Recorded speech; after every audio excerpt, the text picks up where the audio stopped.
Ministre, au cours de l'examen au Sénat de la proposition de loi présentée par Stéphanie Ries, vous étiez engagé à venir nous présenter les ordonnances de la loi santé qui interagissaient fortement avec ce texte.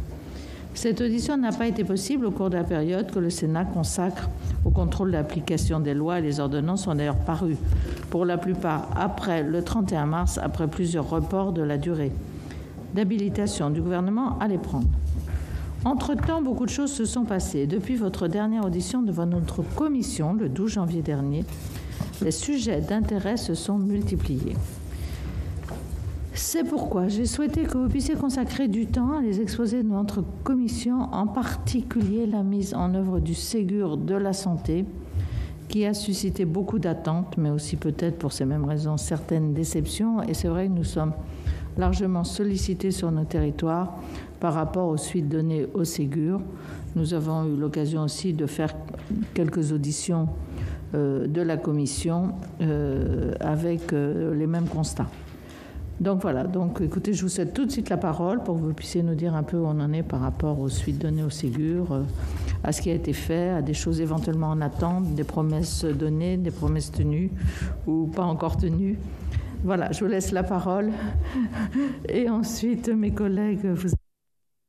Madame la Présidente, Mesdames et Messieurs les rapporteurs, Mesdames et Messieurs les sénateurs, je suis très heureux de procéder à un bilan d'étape de la loi relative à l'organisation et la transformation du système de santé, la fameuse loi OTSS. C'était une loi attendue depuis longtemps par les professionnels de santé, par nos concitoyens, qui avaient peu à peu perdu confiance dans un système de santé qui avait longtemps été considéré comme le meilleur système de santé au monde. La loi OTSS, je le rappelle, elle s'est appuyée sur des constats partagés. Elle est tout entière guidée par des objectifs qui, eux aussi, sont partagés par à peu près tout le monde, à savoir adapter les formations et les métiers aux nouveaux enjeux, lutter contre les déserts médicaux, garantir un meilleur accès de proximité aux soins pour les Français, mieux orienter les patients selon leurs besoins, accroître la qualité et la pertinence des soins et recourir davantage au numérique pour mieux soigner. Nous avons fait le choix de nous concentrer sur deux axes prioritaires. Tout d'abord, redonner du temps médical, qui consiste à permettre aux médecins de faire ce pour quoi ils ont été formés, pour ce pour quoi ils sont les mieux qualifiés, sans perdre de temps précieux à des tâches qui peuvent être déléguées. Et deuxième priorité, accélérer le décloisonnement du système de santé, parce que l'exercice isolé doit devenir l'exception et l'exercice coordonné une forme de norme. Ces deux axes structurants de la loi OTSS doivent permettre de transformer notre système de santé dans son ensemble, son organisation, son financement, mais aussi la formation des futurs professionnels ou les conditions d'exercice. Avec cette loi, nous changeons de modèle et d'horizon. On privilégie le collectif. C'est tout le sens des communautés professionnelles de territoire de santé, les fameuses CPTS. Au cours de mes déplacements, j'ai constaté à chaque fois la réussite de ces structures dans la réponse apportée aux besoins de santé, dans l'épanouissement des professionnels qui sont heureux de leur travail et qui retrouvent davantage de sens dans ce qu'ils font. Et être heureux dans son travail, je ne sais pas si c'est révolutionnaire, mais en tout cas, c'est plutôt indispensable. L'une des avancées majeures de cette loi, c'est aussi d'avoir supprimé la PACES et le numerus clausus qui structuraient une formation en décalage complet avec les besoins de la démographie médicale. C'était une formidable machine à empêcher des jeunes médecins de faire médecine en France, quand dans le même temps on allait chercher des médecins étrangers ou des médecins français formés à l'étranger pour venir dans nos campagnes. Cette réforme mise en place depuis septembre dernier a connu quelques difficultés. Je ne doute pas que nous y reviendrons, mais le gouvernement est pleinement engagé à accompagner les universités et les étudiants dans sa mise en œuvre. J'en viens maintenant à des aspects un peu plus techniques, je m'en excuse, mais on ne va pas parler de la loi OTSS sans évoquer la structuration de l'offre de soins dans les territoires. C'est notamment le cas des PTS, les projets territoriaux de santé, prévus par la loi, qui permettent à l'ensemble des acteurs de la ville, de l'hôpital, du médico-social, de partager un diagnostic et de définir conjointement des priorités et des objectifs. De ce point de vue-là, la crise a été un accélérateur assez incroyable, puisque de fait, aujourd'hui, vous avez des cellules territoriales qui s'organisent et qui ont pris l'habitude de travailler ensemble, de se retrouver toutes les semaines ou tous les mois. Il y avait les ordres professionnels, les syndicats libéraux, les hôpitaux, les cliniques, l'ARS qui était aussi présente et qui a réussi à structurer cette forme de dialogue opérationnel. C'est aussi, je crois, l'occasion de créer une culture soignante, par-delà les chapelles et les petits murs parfois artificiels, dont notre système de santé a beaucoup souffert. En parlant de projet de territoire, l'une des avancées du projet de loi concernant le secteur sanitaire, c'était la création des hôpitaux de proximité, saluée, je crois, par tous ici. En tout cas, vu le nombre de demandes de parlementaires de tous bords à l'Assemblée et au Sénat que je reçois qui portent sur le développement de ces hôpitaux de proximité, je me dis en tout cas que l'outil a trouvé sa cible, ou à défaut, le cœur des parlementaires. Ces hôpitaux ont vocation à être pleinement ancrés dans leur territoire, avec des partenariats forts, une ouverture indispensable sur la ville et le médico-social. C'est une réponse forte à une attente des professionnels et de nos concitoyens d'avoir ces structures de proximité identifiées, accessibles, opérationnelles. J'ai parlé des murs artificiels il y a un instant. Ces murs, la loi OTSS les a fait tomber ou elle les a enjambés dans le champ des compétences des professionnels de santé. Je pense ici notamment aux pharmaciens correspondants, au protocole de coopération, au développement des infirmiers de pratique avancée. Je suis pleinement convaincu par ces objectifs de décloisonnement entre les professionnels de santé. Et avec le Ségur de la santé, j'ai souhaité poursuivre ce mouvement en lançant, vous le savez, une réflexion sur la place et l'opportunité d'une profession médicale intermédiaire entre le Bac+3 et le Bac+10, si je grossis le trait. C'est une exception française que d'avoir très peu de professions entre ces deux niveaux de formation et de compétences. Enfin, la loi OTSS portait l'ambition d'accélérer les innovations et le numérique en santé avec la création du Health Data Hub, dont la vocation est de favoriser l'utilisation des données de santé dans les domaines de la recherche, du pilotage du système de santé, de l'information des patients. C'est aussi le cas de l'espace numérique de santé, un compte personnel en ligne qui permettra à compter du 1er janvier 2021 à tous les Français d'accéder à leur dossier médical partagé très facilement. Je ne peux pas parler de numérique sans parler de télésanté, avec le bond en avant absolument exceptionnel réalisé pendant la crise sanitaire. Je vous le rappelle, on est passé de 10 000 à 1 million de téléconsultations par semaine dans notre pays. C'est une réponse pertinente et efficace qui ne remplacera jamais la relation entre le soignant et son patient, mais qui permet de suppléer dans un certain nombre de situations et de gommer les distances géographiques, l'isolement, l'éloignement, voire le désert médical. La loi OTSS n'est pas un objet figé, posé là une bonne fois pour toutes, et d'autres engagements sont venus l'enrichir et la compléter. Je pense ici aux concertations de l'été dernier, et vous l'avez cité, Madame la Présidente, avec l'ensemble des acteurs du système de santé dans le cadre du Ségur de la santé, on va y revenir. Mais j'évoquerai ici les revalorisations salariales hors normes, les investissements en santé, 19 milliards entre la reprise de dette et l'investissement hospitalier, du jamais vu, et la médicalisation de la gouvernance qui était très attendue. Nous avons déjà eu l'occasion de débattre sur ces sujets, notamment dans le cadre de la proposition de loi de Stéphanie Rist, qui abordait des thématiques telles que la restauration du service à l'hôpital, la liberté d'organisation interne et de gouvernance pour les établissements. Sortira dans quelques semaines le guide Clarisse, que j'ai confié à Olivier Clarisse, président de CME de Bordeaux, et qui mettra à disposition des hôpitaux une boîte à outils pour que s'engagent les négociations, les concertations locales en vue de déterminer les organisations les plus à même de satisfaire l'ensemble des professionnels, hôpital par hôpital. Je cite aussi la meilleure association des soignants et des usagers à la gouvernance et la lutte effrénée contre l'intérim médical. Nous sommes à la veille des 1 an du Ségur de la santé. Les évolutions réglementaires sont maintenant une réalité, je le dis, avec de l'avance par rapport aux engagements que nous avions signés avec les syndicats, notamment en ce qui concerne les revalorisations, et nous n'avons pris de retard dans aucun des domaines pour lesquels nous nous étions engagés. Je réunis en ce moment même un à un l'ensemble des partenaires sociaux, Madame la Présidente, signataires, des organisations signataires du Ségur de la santé. J'ai reçu au cours des derniers jours pour les soignants non médicaux, Force ouvrière, puis l'UNSA, puis la CFDT, toutes 3 signataires, et je peux vous confirmer qu'aucune de ces centrales, bien au contraire, n'a exprimé le moindre regret quant au soutien qu'ils ont apporté au Ségur.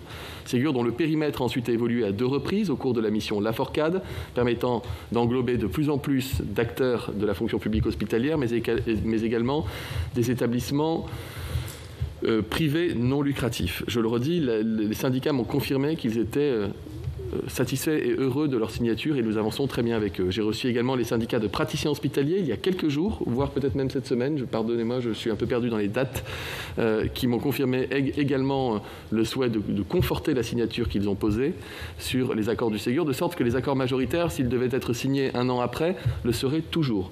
Ça ne veut pas dire que tout le monde, Madame la Présidente, se satisfait du Ségur et je note que la CGT et Sud restent opposés aujourd'hui aux accords du Ségur. On peut l'entendre comme étant une insuffisance. On peut aussi considérer que nous avons là, malgré tout, des organisations majoritaires. Voilà dépeinte à grands traits la loi OTSS dans ses fondements, dans sa mise en œuvre, avec une ambition profonde de transformer essentiellement les soins de ville dans une approche transversale pour aboutir à des soins coordonnés avec un parcours du patient évolué. Ont démarré des négociations conventionnelles dans le champ de la médecine libérale, mais d'autres professions d'ailleurs que médicales. Dans la continuité, le Ségur de la santé a permis d'enclencher de réelles transformations de l'hôpital avec une nouvelle méthode de co-construction et de décloisonnement important. Vous le voyez régulièrement, je suis pleinement engagé dans la mise en application de la stratégie Ma Santé 2022 et du Ségur, conformément aux engagements qui ont été pris. Je suis très attaché à ce que ces travaux majeurs permettent effectivement de transformer notre système de santé, que cela se traduise concrètement pour les Français. Je sais que ces thèmes vous sont très chers et le Sénat avait beaucoup travaillé et enrichi ce projet de loi. Nous sommes là pour voir ensemble où il en est aujourd'hui. J'en suis très heureux, je vous remercie. Très bien, merci Monsieur le Ministre. Alors, je vais beaucoup de questions, donc on va faire des blocs de questions et je vais d'abord passer la parole à René-Paul Savary, ensuite Philippe Mouillet, Brigitte Micouleau, Laurence Cohen. Merci Madame la Présidente. 2, 3, 4 thèmes que je souhaite aborder rapidement. Donc l'espace numérique de santé qui va être adossé au dossier médical partagé est une avancée que nous préconisions déjà depuis un certain temps, puisqu'elle permettra notamment d'avoir une coordination des actes médicaux par rapport aux patients. Puis les applications, c'est un moyen moderne qui permet effectivement d'éviter des actes redondants, de prendre un conseil. Bon, êtes-vous bien prêt pour le 1er juillet? Je crois que c'est le 1er juillet que ça doit être... 2022. Ah, d'accord, parce que là, vous avez dit 1er janvier 2021. C'est pour ça que je ne savais pas si c'était le 1er janvier 2022. Alors, ah bon, je croyais que c'était le 1er juillet, en juillet 2021. Non, dans le texte de loi, c'était 1er janvier 2021. Alors, donc, est-ce que ça tient bien la route? Les outils seront-ils prêts pour qu'il y ait une vraie appropriation de cet espace numérique de santé par les patients et puis bien sûr par les professionnels de santé? Il y a un certain nombre de dossiers médicaux partagés maintenant qui sont là, mais qui ne sont pas encore efficaces. Il y a une collection de données, mais il n'y a pas justement tout ce partage de données qui peut être intéressant. Deuxième point, sur le plan de la réanimation et notamment la formation des médecins réanimateurs intensifs. On n'en a formé que 74, que 2 de plus, et on voit bien que c'est quand même une profession qui a une reconnaissance depuis 2017 qui est tout à fait utile en temps de crise. Est-ce que vous ne pensez pas que nous pourrions en former davantage, compte tenu que les organismes de formation sont disponibles? Nous les avons reçus et ils nous ont dit que l'encadrement pouvait être suffisant pour en former davantage. Peut-être qu'il faut modifier la répartition des postes d'internes pour tenir compte de la crise que nous venons de connaître. Troisième point, même si ce n'est pas directement lié au Ségur, mais on a connu une crise qui a modifié encore un certain nombre de choses, la vaccination, notamment la vaccination des soignants. Vous avez, je crois, pris une position en disant que peut-être il sera nécessaire de venir vers l'obligation si on n'a pas suffisamment de soignants. Enfin, j'ai cru comprendre. Merci de clarifier la position et nous faire un état des lieux de la vaccination des soignants, parce que je pense que c'est quelque chose de tout à fait déterminant par rapport à la confiance qu'on peut avoir dans notre système de santé.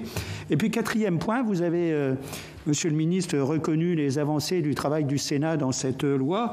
Et notamment, nous avions proposé que, dans le cadre de la lutte contre la désertification médicale, les étudiants de 9e année, de 3e année, de 3e cycle puissent aller pendant au moins 6 mois sur le terrain faire un rôle de médecin généraliste de façon à pouvoir là aussi amener un service dans certains territoires en difficulté. Est-ce que les décrets ont été pris? Est-ce que cette mesure est en application? C'était peut-être que nous l'avions même voté un PLFSS, ou je ne sais plus si la mesure nous l'avions... C'était une mesure de Corinne Imbert. Voilà.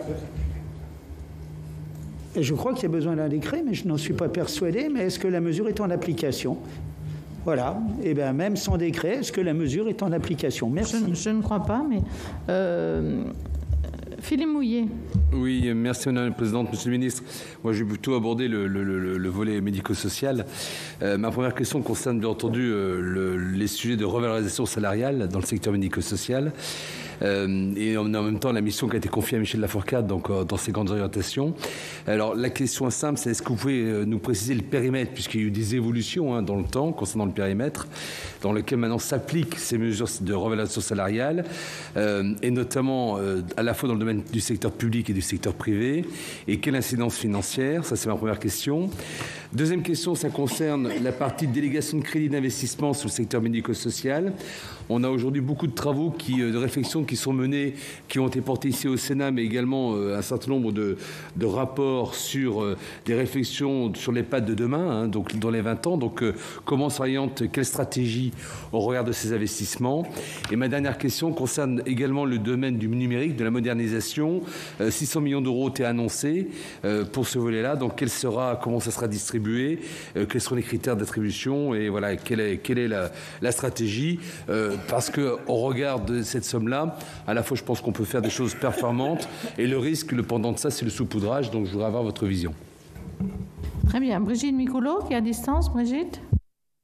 Merci Madame la Présidente. Monsieur le Ministre, dès l'automne 2020, donc j'ai été informée par plusieurs responsables d'établissements de secteur privé non lucratif de Haute-Garonne de démission d'agents attirés par l'hôpital et les EHPAD publics.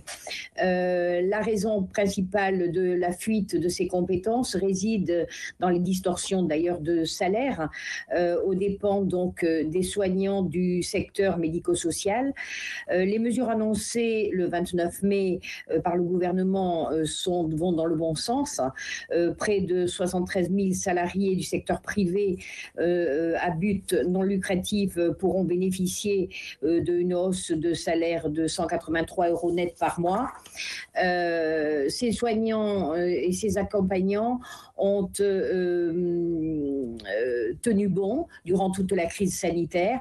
Alors pourquoi attendre le 1er janvier 2022 pour leur verser cette augmentation salariale tant attendue alors que d'autres la touchent déjà depuis plusieurs mois? Ma deuxième question, ce sont des infirmiers et infirmières libéraux qui sont venus me voir et ils s'inquiètent des menaces qui pèsent sur leur métier après la décision du Haut Conseil des professions paramédicales d'accorder plus d'autonomie aux aides-soignants. Ils estiment que la réalisation de certains actes sans en référer à un infirmier sera préjudiciable aux soignants ainsi qu'aux patients dont la sécurité risque d'être imputée. Pour cela, quelle est votre position et celle du gouvernement sur l'articulation à définir entre infirmiers et aides-soignants, notamment dans le maintien des personnes âgées à domicile et dans la prise en charge de la dépendance, en conservant donc le meilleur environnement sanitaire. Puis j'ai une troisième question.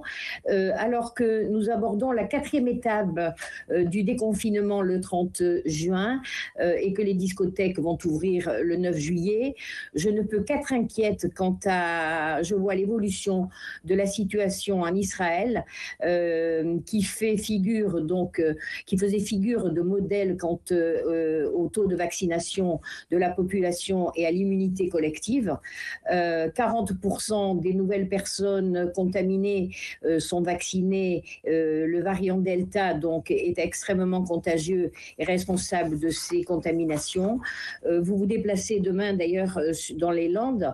Où en est-on en France sur la propagation de ce variant Delta? N'allons-nous pas trop vite dans le relâchement des gestes barrières?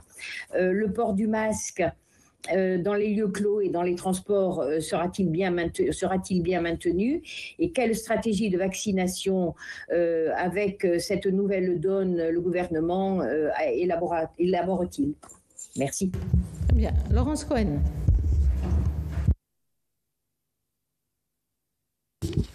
Merci Madame la Présidente. Monsieur le Ministre, donc à mon tour de vous poser plusieurs questions. Tout d'abord, sur l'accès aux soins en santé mentale. J'ai été interpellée notamment par les psychologues hospitaliers concernant les revalorisations salariales qui ont été prévues donc dans l'accord Ségur de la santé. La revalorisation des grilles indiciaires et la prime d'engagement collectif devait aboutir, et d'ailleurs vous l'avez confirmé à la l'Assemblée nationale, si je ne me trompe pas, à une augmentation de la rémunération des psychologues à l'hôpital de l'ordre de 500 à 600 € en fin de carrière. Mais d'après les psychologues hospitaliers qui m'ont contacté, il n'y aurait pas à ce jour de négociations qui ont été ouvertes sur ces grilles. Donc ça pose problème. Donc ma question c'est est-ce que finalement les psychologues à l'hôpital vont en bénéficier et est-ce que vous pouvez nous confirmer l'ouverture prochaine de négociations avec les psychologues hospitaliers pour justement revaloriser les grilles indiciaires. Ça, c'était ma première question. Sur la profession des infirmiers anesthésistes. Voilà, Monsieur le Ministre, je suis précise, je ne vais pas développer des éléments que vous connaissez par rapport aux politiques parfois que vous portez. Mais sur la profession des infirmiers anesthésistes, j'ai été également interpellée avec ma collègue Katia Poursopoli par eux, puisque vous les avez reçus, je crois, pareillement le 27 mai dernier. Et lors de cet échange, vous avez affirmé la nécessité de faire évoluer les professions du monde de la santé en indiquant que les infirmiers anesthésistes n'étaient pas éligibles au statut de pratique avancée. Donc, je voudrais savoir, finalement, les protocoles de coopération et la validation d'acquis d'expérience ne répondent pas aux revendications des infirmiers anesthésistes qui, eux, demandent une véritable évolution statutaire. Donc, que répondez-vous, Monsieur le Ministre, finalement, à ces infirmiers anesthésistes qui demandent une perspective de reconnaissance de leur métier? Je voudrais également vous interroger par rapport aux praticiens hospitaliers. Nous avions reçu en audition avec la présidente, Madame Catherine Deroche, donc ces praticiens hospitaliers. Le Ségur a supprimé les trois premiers échelons en début de carrière et a créé 3 échelons supplémentaires en fin de carrière. Et la suppression en début de carrière est positive pour les jeunes médecins, mais pénalisant finalement pour les médecins plus expérimentés qui perdent des années d'ancienneté, et ils avaient été extrêmement précis. Ils nous ont donné des documents que je peux tenir à votre disposition, comme je pense d'ailleurs la présidente de notre commission, et ils nous ont alertés sur le fait que des médecins hospitaliers quittaient l'hôpital sur la pointe des pieds, ce qu'aucun de nous ne souhaite. Donc j'aimerais avoir des explications. Et ma toute dernière question est plus axée sur ce qui est en train de se passer à la PHP. Je sais que vous êtes donc très sensible à la formation des personnels, et j'ai été extrêmement étonnée. D'ailleurs, vous allez recevoir un courrier de ma part, mais si je préfère vous dire un peu les choses. En fait, on a attiré mon attention sur le manque de financement de la prise en charge de formation des aides-soignantes, des puériculteurs et puéricultrices dans le cadre de la promotion interne au sein de l'assistante publique des hôpitaux de Paris. Et c'est très préjudiciable parce que sur 350 lauréats de cette année, 120 se sont vus recalés malgré leurs résultats qualifiants, faute de financement, d'après M. Hirsch. Donc on ne peut pas, alors qu'on manque de personnel, on ne peut pas laisser les choses en état.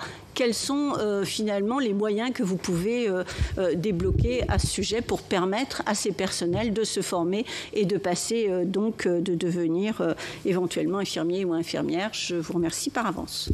Beaucoup de questions. 15, mais c'est parce qu'on 15 questions m'ont été posées par 4 Monsieur le ministre, on ne voit pas assez souvent pour ne pas faire beaucoup de questions. Je vais faire des réponses ciblées et me faire l'effort de ne pas faire de trop longs tunnels. Pour le sénateur Savary, espace numérique en santé, généralisation 1er janvier 2022. En juillet, d'ici fin juillet, expérimentation lancée dans 3 départements, la Haute-Garonne, la Somme et la Loire-Atlantique. Et nous démarrons également, dans l'intervalle, une campagne d'information grand public. Et ça marchera. Et on attend ça avec beaucoup d'impatience. Et la France va passer de l'un des pays de queue de peloton en l'espace de 3 ans, un des pays leaders en matière de numérique en santé. Je dis ça, je suis arrivé, les choses étaient lancées. On a une formidable direction du numérique en santé. Donc je n'en prends pas directement ou indirectement le bénéfice. Je dis juste que ce qui a été lancé en matière de numérique en santé va nous permettre de faire un bond en avant monumental. Sur les réanimateurs et les formations, j'étais à leur congrès la semaine dernière, ou il y a 2 semaines, encore une fois, pardon pour les dates.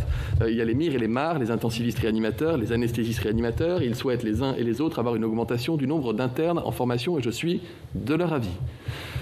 Cela étant, cette année, il y a, je crois, je ne vais pas dire de bêtises, mais quelques 260 postes de plus d'internes à pourvoir, dont la moitié est par la loi tournée vers les médecins généralistes, ce qui veut dire une augmentation de 130 postes qui restent à répartir dans les différentes spécialités, avec un certain nombre d'engagements sur du pluriannuel qui avait été pris. Je pense à la psychiatrie, à la pédia, à d'autres, je ne veux pas dire à nouveau de bêtises, pardon si ma langue fourche, mais vous avez compris le concept.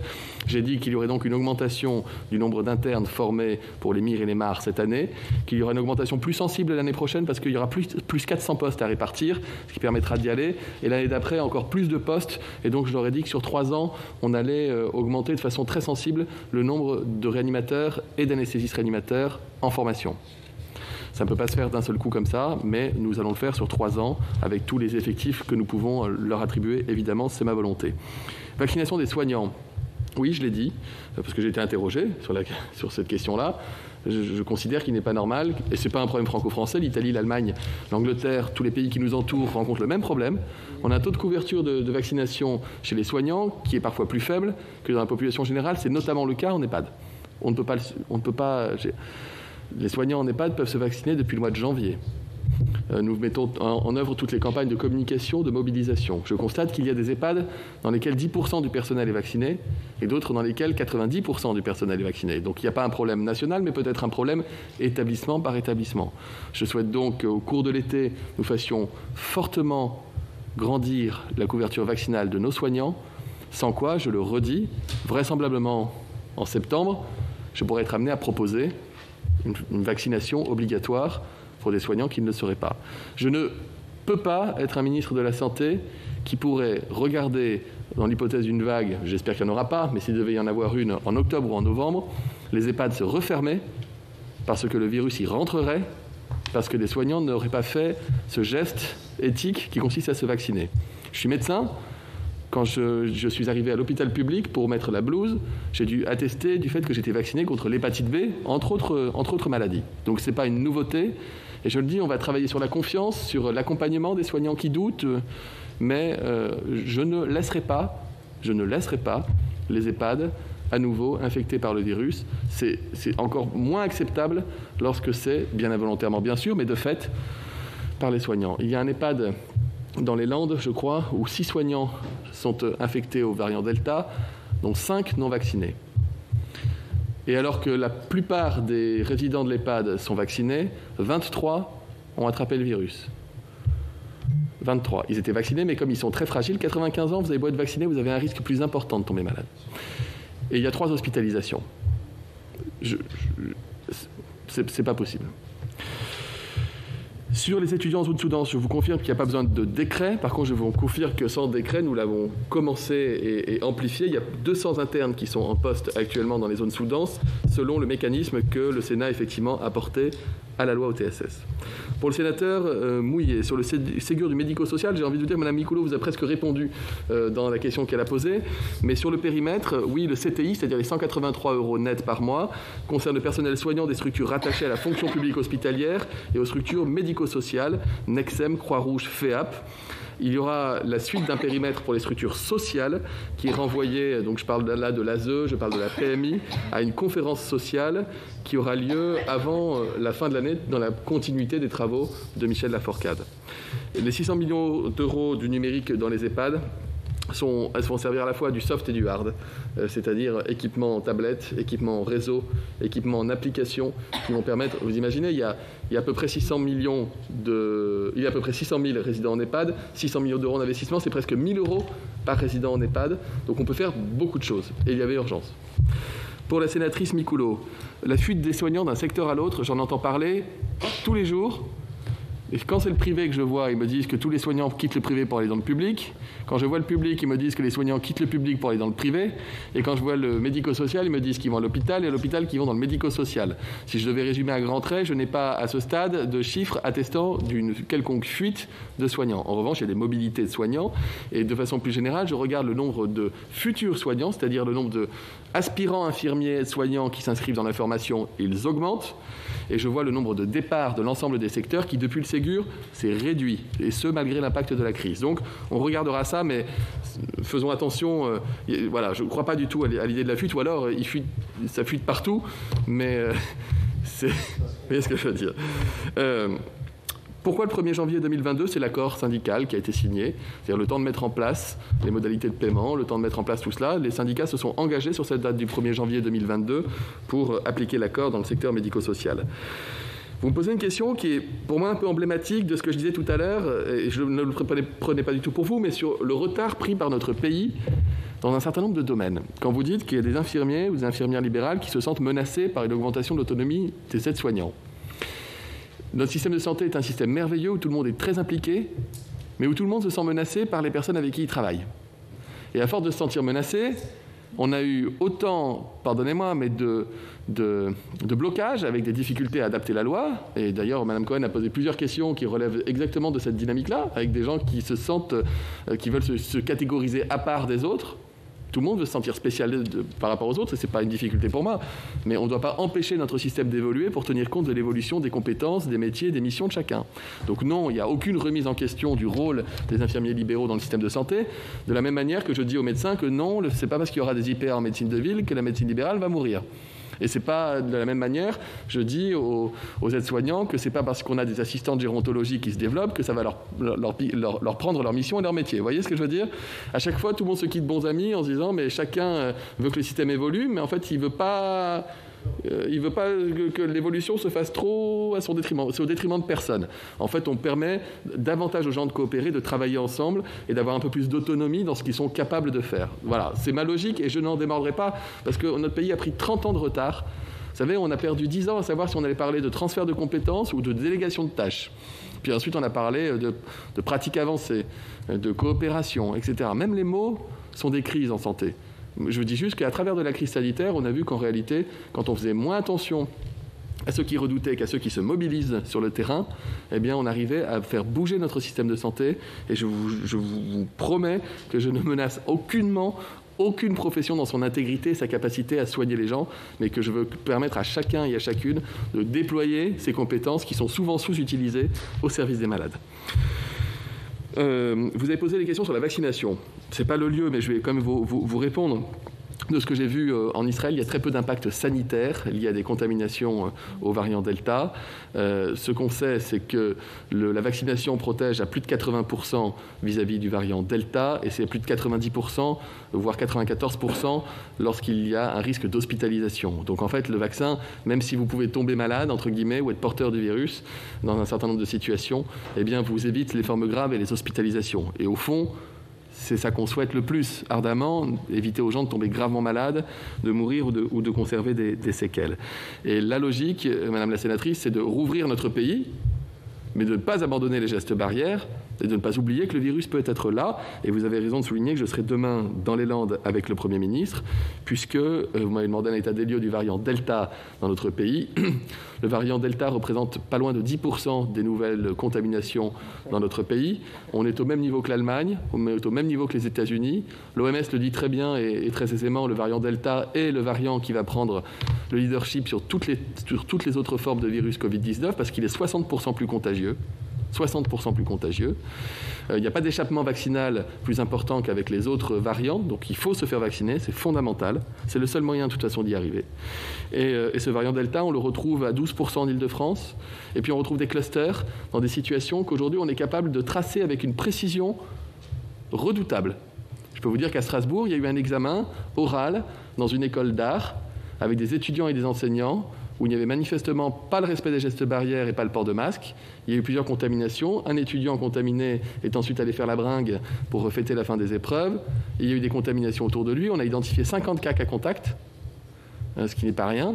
Et donc, c'est ainsi que partent les choses. Aujourd'hui, on est capable, quand je vous le disais, d'avoir une traçabilité très très fine, quartier par quartier, ce qui nous permet de faire un contact tracing opérationnel, y compris ce qu'on appelle le rétrospectif, c'est-à-dire le tracing à la japonaise. On ne s'arrête pas aux personnes que la personne malade a pu contaminer, on va chercher aussi les personnes que la personne malade qui aurait pu contaminer la personne malade. Et on remonte les chaînes de contamination comme ça. Néanmoins, quand vous avez un variant contagieux et qui trouve encore des gens à contaminer parce que les gens ne sont pas encore vaccinés, eh bien oui, il y a des départs épidémiques potentiels.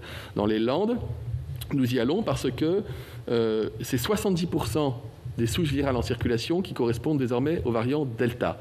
Et que pour la première fois, et c'est le seul département, on assiste à une augmentation du taux d'incidence de 10% sur une semaine, et donc qui dépasse les 50. Il n'y a pas de drame, il n'y a pas d'impact sanitaire, ça touche essentiellement des jeunes de moins de 50 ans. Enfin, on a payé pour savoir que quand ça commence à toucher les jeunes, à un moment donné, ça touche les moins jeunes, et qu'il y a alors un impact sanitaire. La réponse, Madame la sénatrice, vaccination. Vaccination. Nous avons réalisé hier 90 000 primo-injections de moins que ce que nous étions capables de réaliser. Je le dis aux Français, la campagne vaccinale n'est pas terminée. Nous ne sommes pas face à une situation inhabituelle ou exceptionnelle. Partout autour de nous, États-Unis, Israël compris, on a cette forme d'asymptote qui arrive quand on dépasse les 60% de vaccination des adultes. Il faut monter cette couverture vaccinale. Nous avons les vaccins au mois de juin. Une personne qui se fait vacciner aujourd'hui peut avoir son rappel dans 3 semaines. Et peut avoir son passe sanitaire pour les vacances à la mi-juillet, donc ou à la fin juillet. C'est vraiment fondamental d'entendre ce message, et notamment à destination des patients, des personnes jeunes, parce qu'ils font circuler le virus. Ils peuvent le faire circuler. Et après, il y a d'autres clusters de variants Delta. Je le disais dans le Bas-Rhin tout à l'heure en citant Strasbourg et d'autres endroits localisés. Mais dans les Landes, on commence à avoir un début de diffusion communautaire. Et donc, on ne veut évidemment pas qu'il y ait une reprise épidémique. On sait faire, Madame la sénatrice. Il y a 1 an, j'étais en Mayenne. Et c'est en Mayenne que ça repartait. Et on a interrompu l'épidémie en Mayenne. On va faire le maximum pour l'interrompre aussi dans les Landes. Il y a 2000 cas par jour de virus en France. C'est beaucoup moins, c'est 20 fois moins qu'il y a quelques semaines, voire 30 fois moins. Nous serons à 1000 cas dans une semaine, nous descendrons en dessous des 1000 cas, donc nous serons de plus en plus efficaces. Mais tant que la guerre n'est pas finie, il ne faut pas se désarmer. Pour la sénatrice Cohen, je vous le disais, il y a eu quelques réflexions, questions que vous avez posées, que je connais bien, parce que c'est celles de syndicats, et vous en faites ici l'écho. Sur les psychologues touchent bien les CTI à l'hôpital, donc elles ont touché les 183 € net de plus par mois. Elles pourront percevoir également la prime d'engagement collectif, c'est le fameux pilier 3 des revalorisations du Ségur. Il y a 1 milliard d'euros qui est destiné, qui peut permettre aux soignants de toucher jusqu'à 100 € net par mois de plus quand ils sont engagés dans des programmes dits d'engagement collectif. Et je vous confirme que les revalorisations de grille des catégories soignantes concernent les soignants, les médicaux techniques et les personnels de rééducation dont ne font pas partie les psychologues dans le secteur hospitalier. Néanmoins, il y a des assises de la santé mentale et de la psychiatrie qui se tiendront en septembre, qui vont permettre d'implémenter encore et d'améliorer encore et de renforcer encore la place des psychologues dans le système de santé. Nous verrons à ce moment-là ce qu'il en ressort. Sur les IAD, j'ai fait plus que recevoir les IAD. J'ai reçu les syndicats, et ensuite j'ai reçu les syndicats dans une visioconférence où chaque IAD était invité à participer. Sur 12 000 IAD que compte notre pays, j'ai réuni 4 500 connexions d'IAD. Donc sans doute plus de 5-6 000 IAD présents. Et j'avais à côté de moi, Madame la sénatrice, vous serez sensible, notamment la CGT avec qui nous avons débattu à bâton rompu pendant 1 heure. Et je crois quand nous avons pu lever un certain nombre d'incompréhensions. Les IAD cherchent leur place dans le système de santé qu'elles ont en propre, avec non seulement la reconnaissance d'une spécialité infirmière avec les bonifications qui vont avec, et notamment la NBI, qui est une prime qui majeure encore la rémunération des IAD, mais en plus les IAD ne sont pas du tout déclassés ou dégradés par rapport à des IPA, et on a débattu des missions qui sont différentes. La mission que vous avez votée d'un IPA, c'est travailler en totale autonomie, par exemple dans un service de cancérologie, de faire les premières consultations, etc. Ce n'est pas la même chose, ce n'est ni moins bien ni mieux que le statut d'infirmier spécialisé, c'est totalement différent. Et il y a une mission de l'inspection générale des affaires sociales qui est en cours sur la filière de réanimation qui permettra d'aborder ensuite sereinement avec les représentants des IAD comment faire évoluer davantage leur profession. Je suis très sensible quand ils me disent qu'ils sont parfois seuls à bord pendant l'opération d'un malade, une fois que l'anesthésiste a fait la sédation, et qu'en salle de réveil, ils ne peuvent pas prescrire du paracétamol. Donc c'est plutôt dans ce sens-là qu'il faut qu'on fasse évoluer les choses. Quant aux rémunérations des IAD, un IAD en fin de carrière peut toucher plus qu'un anesthésiste en début de carrière, ce qu'on a discuté ensemble, grâce au Ségur, avec pour le coup des revalorisations qui sont importantes. Sur les grilles médicales, là, il y a à la fois de l'incompréhension et à la fois de la volonté manifeste de transmettre une mauvaise information initialement par certains non-signataires du Ségur. Aucun médecin de l'hôpital public n'a perdu en ancienneté, en salaire ou en retraite. Vous avez ce qui se passe dans toute réforme des grilles et des statuts dans la fonction publique, qu'elle soit hospitalière, d'État ou territoriale. Quand vous signez un accord, ça va concerner les flux entrants, les flux et pas ce qu'on appelle, le mot est moche mais c'est comme ça dans la loi, ce qu'on appelle les stocks de personnel. Et donc vous avez création de 2 grilles parallèles, ceux qui rentrent post-Ségur et ceux qui étaient déjà dans la carrière. Et donc certains ont cru ou ont compris ou ont redouté de perdre 3 échelons, quand en réalité ils gardent leur échelon, mais ils évoluent sur une grille parallèle qui est différente. Personne n'a perdu d'argent. Le Ségur a ça d'assez fantastique, c'est que personne ne peut vous dire je gagne moins après qu'avant. Tout le monde gagne plus. Un couple de médecins praticiens hospitaliers qui perçoit, qui est à mon âge et qui travaille à l'hôpital public, avec la revalorisation de l'IESPE, ils gagnent 10 000 € à 2 net de plus par an, Madame la sénatrice. Je ne crois pas du tout que les médecins démissionnent à cause du Ségur. Je peux comprendre que ça ne répond pas à toutes les attentes. Pardon ? Parce que je discutais avec un couple hier de praticiens hospitaliers qui me disaient que ça avait finalement changé leur vie parce qu'ils ont fait le calcul sur 25 ans, ça faisait 250 000 € et qu'ils ont pu acheter une petite résidence pas très loin de la mer. Et c'est ce que changeait le Ségur. Mais si vous préférez, je peux fonctionner en PH. Un PH qui touchait 600, il est à 1010.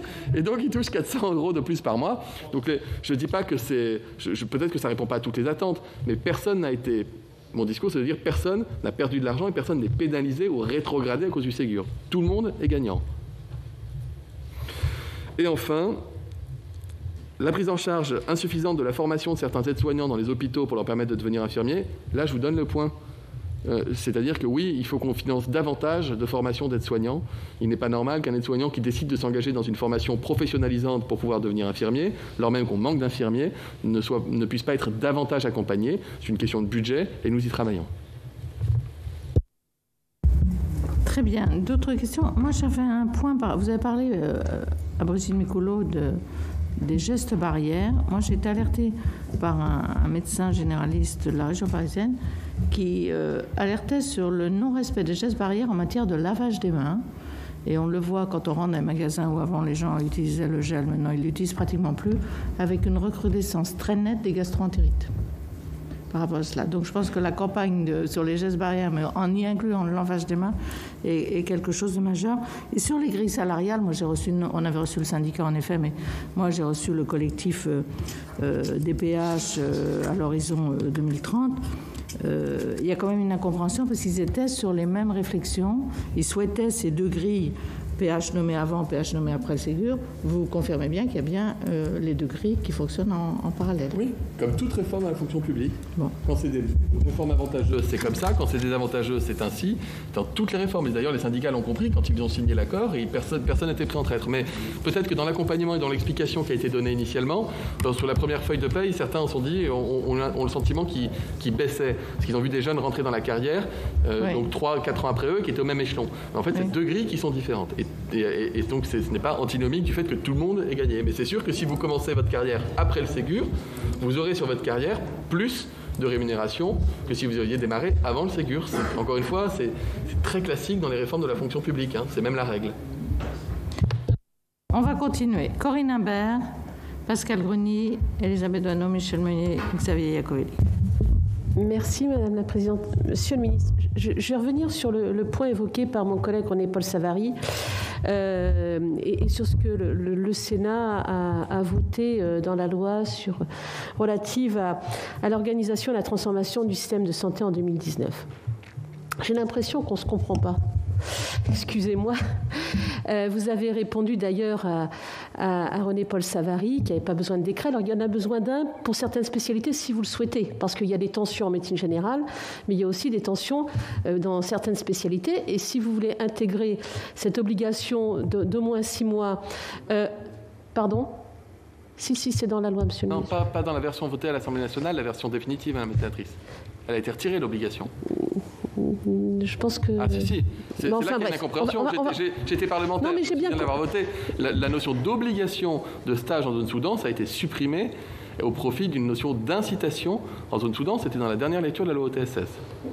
Il me semble qu'en commission mixte paritaire, c'était un point dur pour nous et qu'on n'a rien lâché. Alors je sais bien que côté ministère, personne n'en voulait, côté l'Assemblée nationale, personne n'en voulait, côté étudiants en médecine, personne n'en voulait. On est bien d'accord. Mais il y a quand même une réalité.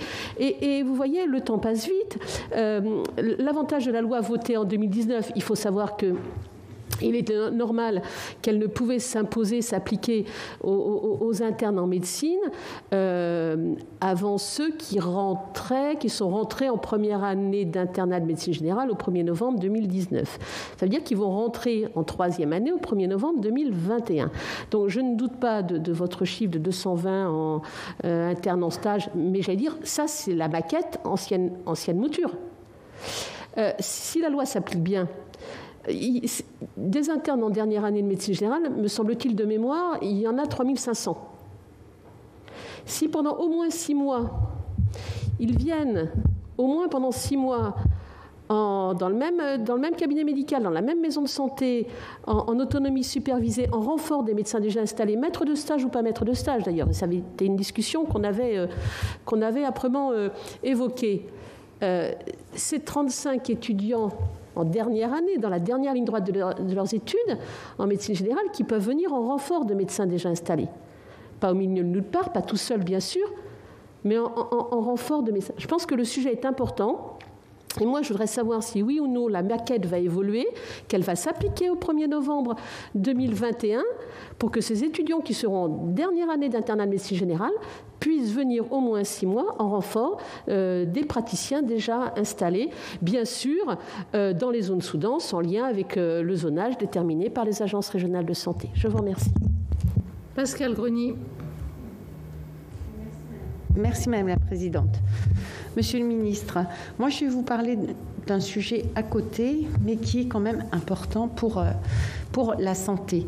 Nous sommes en train d'étudier la proposition de loi sur la santé au travail et nous ne vous entendons pas sur ce sujet. Or, vous parlez beaucoup de décloisonnement et nous, en fait, c'est ce qu'on souhaite aussi, et notamment avec une meilleure articulation du dossier médical personnel et du dossier médical en santé au travail.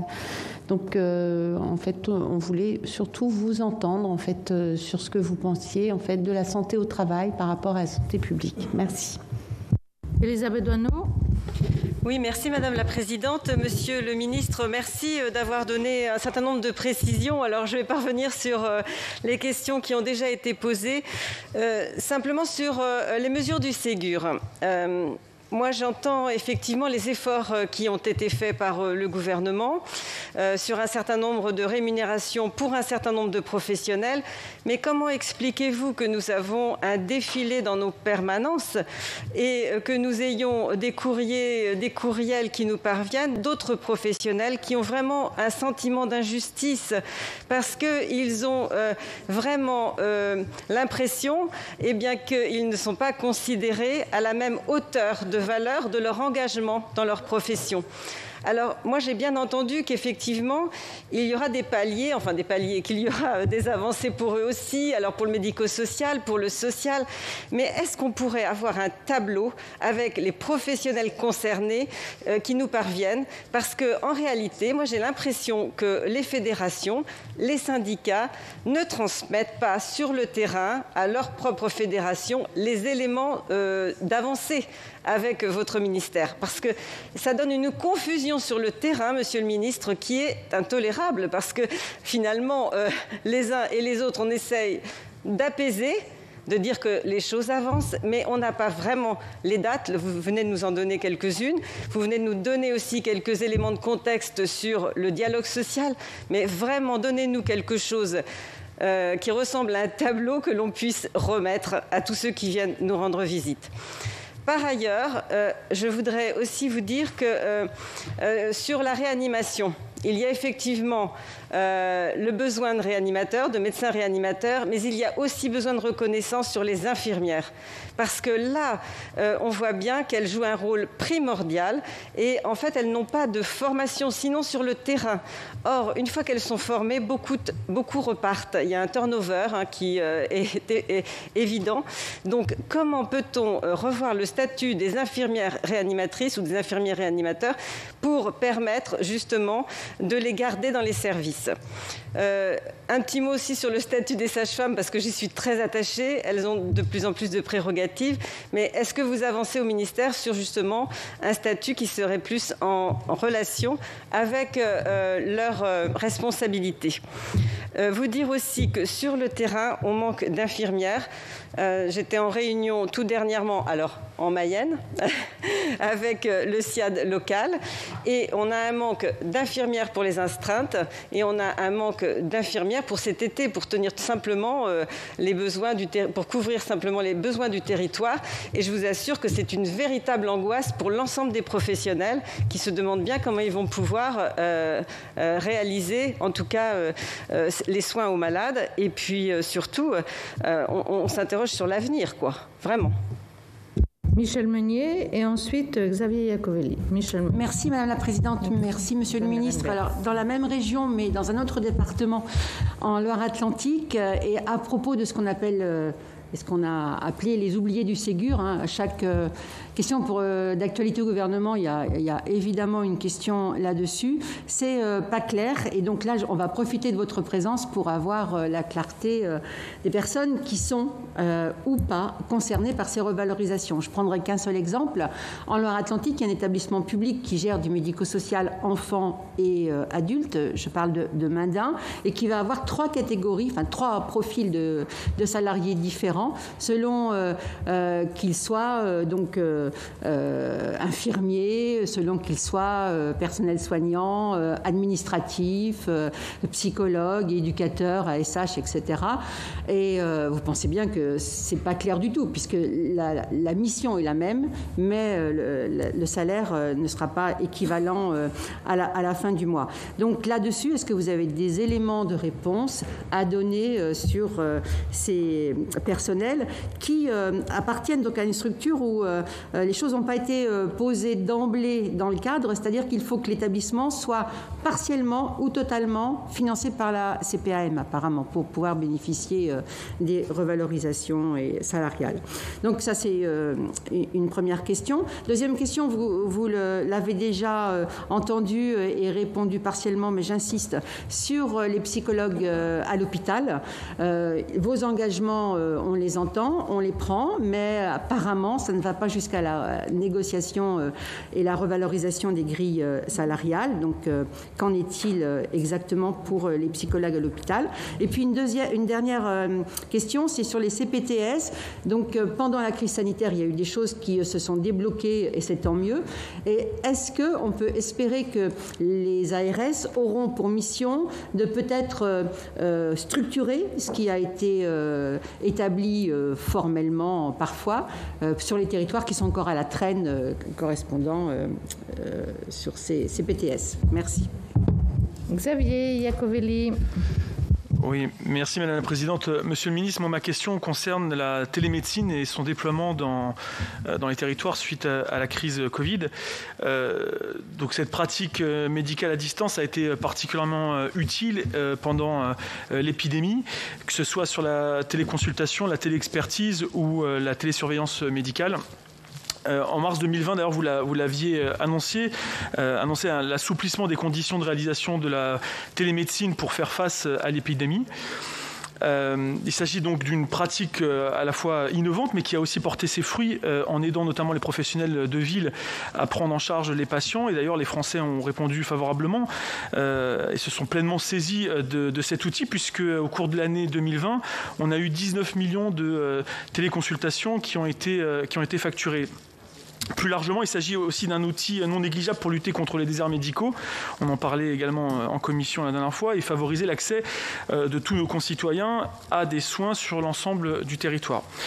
Selon une enquête qui a été publiée en tout début 2020, 68% des Français se déclarent favorables au développement de la téléconsultation et 58% se disent prêts à y recourir. Alors j'ai deux questions.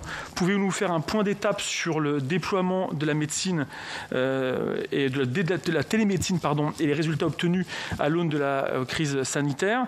Et ma deuxième question, c'est sur quelles pistes sont privilégiées pour accélérer ce déploiement de la télémédecine afin de répondre aux défis de notre système de santé et favoriser un égal accès à tous nos concitoyens sur le territoire.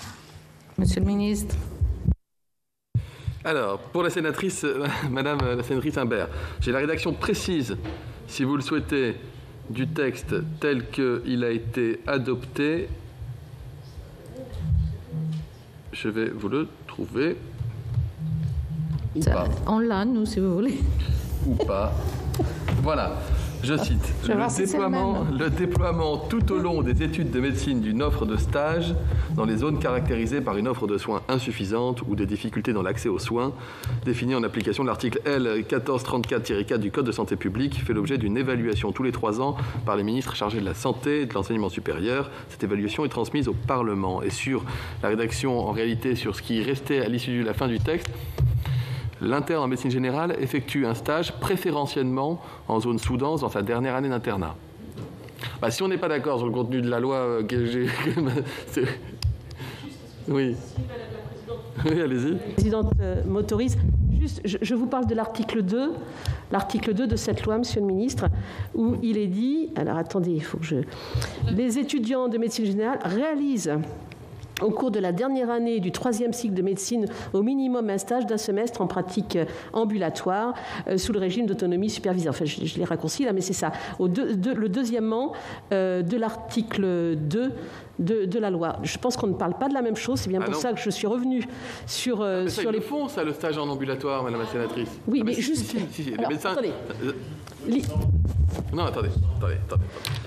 Il y a le stage en ambulatoire qui fait partie de la maquette des internes qui est obligatoire, et il y a le stage obligatoire en zone sous-dense qui a été retiré de la loi avec l'engagement dans l'agenda rural de développer à terme 400 places pour des internes en stage, en ambulatoire, en fin d'internat, en zone rurale et en zone sous-dense. Nous en sommes déjà à 200. Nous travaillons sur la maîtrise de stage pour pouvoir déployer d'autres terrains de stage pour monter à 400. Écoutez, moi je vous parle de l'article 2 de la loi. Oui. Voilà. Et je crois qu'on ne parle pas. La preuve, vous me lisez. Je ne doute pas que vous me lisez. C'est bien la loi, mais on n'est pas au même endroit. On ne parle pas de la même chose.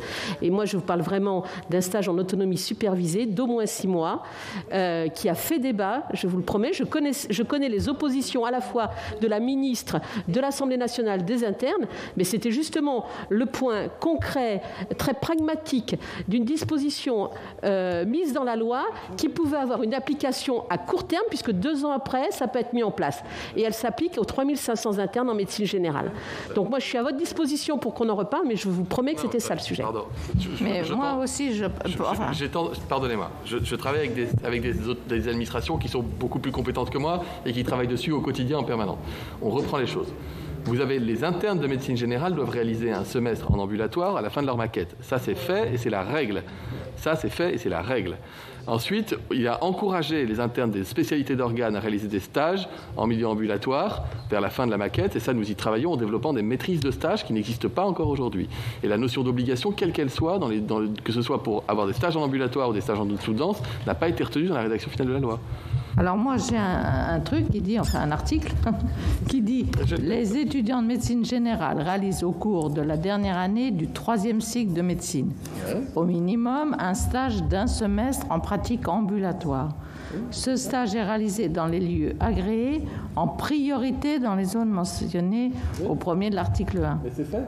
Du Code de la santé publique. Il est effectué sous un régime d'autonomie supervisée. Et cette pratique ambulatoire peut être étendue par décret à d'autres spécialités à exercice majoritairement ambulatoire. Alors, il va falloir un moment qu'on clarifie les choses. Je vous confirme que les internes de médecine générale, pour la dernière fois, les internes de médecine générale dans la dernière année, font un stage en ambulatoire avec un maître de stage qu'on appelle l'autonomie supervisée. C'est pas ça. C'est pas ça l'esprit de la loi. Vous savez quoi ? On va faire une réunion avec la DGOS, avec des gens, avec des doyens, si vous voulez, avec tous les acteurs. Vous leur direz que c'est pas ça, puis vous en discuterez avec eux. Et moi, je serai là. Mais on ne peut peut-être pas passer 1 heure dessus. Je vous dis qu'on n'a pas la même lecture de la loi. Donc, on n'a pas la même lecture de la loi. Ça arrive. Mais j'ai toutes les administrations et les universités avec lesquelles on travaille pour le déployer qui ont la même lecture de la loi que moi. Donc, si vous voulez, on en fera un point juridique. Non, mais on va vérifier ça parce que ça mérite. On va pas passer l'audition là-dessus. Mais il y a quand même une incompréhension totale entre ce que nous, on a pu voter et ce qui est en résultat. Non, ou alors on s'est fait avoir sur la rédaction. Je plaisante. Je crois pas, mais honnêtement, Je plaisante. Allez, on continue les réponses aux questions. On continue. Bref. Pour Madame la sénatrice Bruni, c'est la médecine du travail relève du portefeuille de Laurent Pietraszewski qui est aujourd'hui avec Elisabeth Borne. C'est pour ça que vous m'entendez moins sur la question de la médecine du travail. Néanmoins, je m'intéresse évidemment à ces questions et j'aurai beaucoup de choses à en dire, vous imaginez bien. Actuellement, je peux vous dire qu'on travaille sur les modalités d'accès à la médecine du travail au DMP, parce que c'était l'objet de la question que vous m'avez posée. On travaille avec la direction numérique en santé, la direction des affaires juridiques. C'est pas un sujet qui est simple, croyez-moi. On travaille dessus et d'ici l'examen du texte, on aura des réponses évidemment à vous apporter. Pour la sénatrice Doineau, alors attendez, est-ce que du coup... Le tableau, c'était oui, le tableau. Pour faire le dessin d'un oiseau. L'esprit du Ségur de la santé initiale, c'était en sortie de crise Covid, de pouvoir répondre à des revendications salariales de soignants à l'hôpital. Et vous vous souvenez qu'il y avait même une revendication qui portait sur 300 €. Au cours du Ségur, il a été arrêté dans un accord, encore une fois majoritaire, que, au-delà même des soignants, c'est-à-dire des infirmières, des aides-soignantes, tout le monde toucherait une revalorisation, y compris le cantinier, y compris le personnel administratif, etc. 1,5 million de personnes, ce qui fait que l'enveloppe a grossi de façon importante. Et les 300 €, en fait, ils ont été déclinés avec 183 € net de CTI pour tout le monde, 100 € d'engagement collectif. C'est 100 € net par mois pour ceux qui le percevront, mais ce sera une partie non négligeable. Et puis les revalorisations de grille salariale, qui fait qu'en fin de compte, on n'est pas à 300 € sur certaines spécialités, même sur les métiers infirmiers, mais en fin de carrière, on est à des plus 500, plus 550, voire plus 600 €. Aujourd'hui, d'ailleurs, j'entends parfois des revendications de syndicats non signataires qui disent on vous a demandé 300. Je dis ben oui, mais regardez, potentiellement c'est plus 600. Oui, mais c'est pas ce qu'on a demandé. Donc, écoutez, on ne mettra jamais tout le monde d'accord. Ce qui est sûr, c'est que le périmètre a été élargi de façon importante. Et évidemment, il y a ce qu'on appelle l'effet reconventionnel. Et vous avez des gens qui ont dit, mais moi, je fais le même métier, mais dans un autre secteur, affecté à l'hôpital public, et je ne touche pas à la revalorisation. Acte 1 du Ségur, acte 1 de la mission Laforcade, on les a inclus. Et ensuite, vous avez des gens dans le milieu associatif, c'est-à-dire dans le milieu privé non lucratif. Je pense à la Croix-Rouge, je pense au SAMU social, qui ont dit, mais nous, on a un métier de soins. Alors oui, on n'est pas à l'hôpital, mais on a un métier de soins et on ne les perçoit pas. Acte 2 de la mission Laforcade, on les a inclus. Encore 100 000 personnes supplémentaires. Donc on n'est pas loin des 2 millions de bénéficiaires du Ségur. Mais là, vous avez un effet reconventionnel. Ensuite, par cascade, vous avez aujourd'hui, et j'entends parfaitement, hein, je ne suis pas du tout en train de critiquer, c'est juste que vous avez maintenant des acteurs du social, qui ne sont pas dans le soin, mais qui sont dans le social, auprès de personnes ou en situation de handicap ou dans des situations particulières, qui disent, mais finalement, moi aussi, j'aspire à la même chose. Je vous dis juste qu'on ne parle plus du tout, en fin 2021, de ce dont on parlait à l'été 2020. On n'est plus dans le Ségur de la santé pour revaloriser les infirmiers à l'hôpital. On est allé dans un périmètre beaucoup plus large, qui peut potentiellement englober, si vous prenez tous les salariés de tout le secteur social, médico-social, etc., sanitaire, public-privé, vous allez arriver à 4 millions, 5 millions, etc. Et derrière, vous aurez un effet reconventionnel avec des gens qui vont dire « mais moi, je travaille au contact des enfants sans être dans le soin, etc. » Donc je comprends parfaitement ces revendications. Je dis juste qu'on ne peut pas taxer le Ségur d'avoir laissé de côté des gens, alors qu'il a englobé beaucoup plus de personnes que ce qui était prévu initialement. Et pour tout cela, encore une fois, et à chaque étape, on a un accord majoritaire syndical, Force ouvrière, UNSA, CFDT. Je le dis parce que ce n'est pas tout le temps qu'on a des accords majoritaires avec des syndicats, or c'est le cas. Donc signe que les choses se passent bien. J'entends que vous voulez un tableau. Je suis tout à fait favorable à ce qu'on vous donne un tableau. Le tableau sera long, parce que même moi j'ai des tableaux, mais quand on ajoute tous les accords, ça fait beaucoup de monde. Mais on vous donnera un tableau. Dont acte. Sur les infirmières de réanimation, pareil au congrès des réanimateurs, on en a parlé, il y a 2000 infirmiers spécialisés de réa aujourd'hui, c'est-à-dire environ 1 pour 2,5 lits. L'idée, c'est de faire évoluer pour qu'il y en ait davantage, avec un meilleur taux d'encadrement. Et ça fait partie aussi de la mission IGAS qui doit me rendre ses conclusions pour qu'on puisse développer davantage de professionnels spécialisés, on l'a vu. Puis par ailleurs, depuis le début de la crise, il y a beaucoup de soignants non spécialisés qui se sont formés sur le tas, en pratique, en simulation, en MOOC, en numérique, en réalité, pour prêter main forte à leurs collègues en réa, et ça a été extrêmement utile. Sur les sages-femmes, ça aussi, sages-femmes, je vais recevoir pareil, je vais faire une visio avec serons invités tous les sages-femmes de ce pays pour qu'on puisse discuter 1 heure à bâton rompu, questions-réponses. J'aime bien faire ça. Je l'ai fait avec les médecins, j'en ai eu 20 000. Avec les infirmiers, j'en ai eu 40 000. Les IAD, 4 500. Les étudiants, pas loin de 10 000. Les kinés, pas loin de 10 000. J'ai réuni tous les PCME. J'ai réuni tous les directeurs d'établissements hospitaliers. J'en ai eu 1400. Donc j'aime bien fonctionner comme ça. Ça permet souvent de lever des incompréhensions en direct avec les corps intermédiaires. Donc on le fera avec les sages-femmes. La question du statut, elle est compliquée parce que, alors il y a aussi une mission qui est en cours, mais il faut savoir si on donne le statut, un statut ou l'autre, comme à l'hôpital. En fait, on ne peut pas avoir les deux statuts. Et d'ailleurs, les syndicats que j'ai vus, les centrales syndicales, me disent plutôt la même chose. On va faire évoluer le métier de sage-femme et n'arrête pas d'évoluer dans le bon sens. On leur donne de plus en plus de missions, consultation en ville, vaccination, bientôt l'IVG instrumentale. En tout cas, c'est en discussion au Parlement, etc. On va continuer. Vraiment, c'est une profession que j'affectionne en plus. Donc, croyez-moi, je ne les oublie pas. Recrutement infirmier, oui, c'est un sujet. Donc, on augmente le nombre de places de formation pour les infirmiers. On modernise et on construit des IFSI en lien avec les régions pour pouvoir stabiliser les choses et être plus attractif. Pour la sénatrice Meunier, donc j'ai répondu sur le périmètre du Ségur, sur les oubliés du Ségur, là, donc je ne reprends pas la réponse. Sur les CPTS, structuration par les ARS, bof. Je préfère que ce soit les professionnels eux-mêmes qui se structurent. On n'est pas obligé d'avoir systématiquement le regard de l'administration de la technostructure, parce que ça se passe bien, mais évidemment, il y a un regard de l'ARS et un accompagnement par l'ARS. Ça, c'est important. Donner un état des lieux chiffré, il y a actuellement 137 CPTS en fonctionnement, 584 CPTS en projet, 1740 maisons de santé pluriprofessionnelles, et j'ai oublié le dernier chiffre, mais pardonnez-moi. Pour le sénateur Iacovelli, sur la télémédecine, j'ai dit tout à l'heure, on est monté, on a fait un bond de 10 000 à 1 million de téléconsultations par semaine. Prise en charge à 100% par l'assurance maladie, faisable par Skype, par WhatsApp, par ce que vous voulez. J'ai autorisé pour les kinés, pour les infirmiers, et ça a vraiment boosté le truc. On est redescendu à un niveau un peu moins élevé qu'1 million. Enfin, on est à plusieurs centaines de milliers. Des négociations conventionnelles sont en cours pour ancrer dans le cadre conventionnel un certain nombre de dispositions. Il y a des discussions en cours. Je sais que certains syndicats voulaient conserver une consultation téléphonique, ce qui n'est pas trop l'avis de l'assurance maladie, etc. C'est pas trop la ligne qu'on suit. Par contre, développer le numérique à fond, oui. Et en pratique, qu'est-ce que c'est la télémédecine demain ? Ce n'est pas des grands groupes qui vont salarier des médecins, qui vont faire des consultations à la chaîne depuis je ne sais où. C'est pas ça. C'est, vous prenez un copain qui est chirurgien orthopédiste qui me disait que, en fait, depuis la crise, il a conservé une habitude, il a une demi-journée par semaine de téléconsultation. Et une petite mamie de 85 ans qui devait se taper 50 minutes d'ambulance, attendre en salle d'attente, se déshabiller, être examinée et repartir chez elle avec de l'ambulance, etc., ce qui coûtait très cher et lui coûtait beaucoup de temps, en fait, dans un certain nombre de situations, le chirurgien à la radio de contrôle interroge la patiente et voit qu'il n'est pas nécessaire de lui faire un examen clinique en propre et donc tout le monde gagne du temps, etc. Donc ça, c'est en train de rentrer progressivement comme, je dirais, un plus dans le quotidien de médecins qui le souhaitent. D'ailleurs, personne n'est forcé à le faire, mais on voit que le nombre de médecins qui ont adhéré à cela a augmenté fortement. Et ce sera également le cas pour d'autres professions non médicales. On veut le développer beaucoup en zone rurale aussi avec des cabines de téléconsultation. Il y a beaucoup de projets qui sont en cours et ça, le Ségur du numérique doit le permettre aussi. Ouf, alors, dernière salve de questions. Dominique Théophile, qui est à distance. Dominique Théophile. Oui. Le voilà. Oui.